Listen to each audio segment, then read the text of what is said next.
Hi all, this video really is about just taking care with what you do when you're assembling things, and actually when you're working with things on your bench. I call it keeping your head in the game. Quite often you can ruin a job when you assemble it, or just by sloppy work on your bench. So one of the things I wanted to mention was these Thor hammers, which I like to use for assembly. They've got plenty of heft, and of course you're not hitting them with anything metal. But even these, they come with a white nylon head on them, and that can create a little bit of a dent in your work, and you can hear how solid this is. And the black residue on there is because I use a rubber block. If I'm doing smaller things, of course you can use a piece of MDF, you can use a piece of leather and an MDF. You can make your own blocks up with MDF and a bit of leather on there. These have actually also got magnets inside, so I can use them when I'm doing assemblies, so that I've got a spare pair of hands. And I can put two on, or I can use them on normal sash clamps. And that way I've got the protection when I'm clamping as well. But the one thing to mention with these Thor mallets is that this one, and most of the ones I've ever bought, come with both heads the same. And actually they do 5 different types. They do a yellow, which is extra hard. They do the white, they do a red, which I think is medium.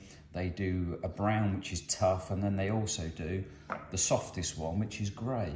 So it sort of makes sense actually to change them over and put on an alternative. And this one's actually got a bit of give. So you'll hear the difference in sound.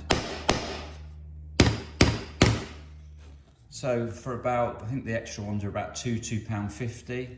I've just had another one for this new one come in from Classic Hand Tools. And it just makes sense to work in a way that protects. You know, another example I'll give before I sign off is people will plane a piece of timber beautifully, and then they'll be pairing, leave all chips on the bench and put the timber on it and put all dents in it. You know, just a £1 grip mat that you can put down when you're working and cleaning down regularly, so that you've not got wood chips everywhere, just makes all the difference.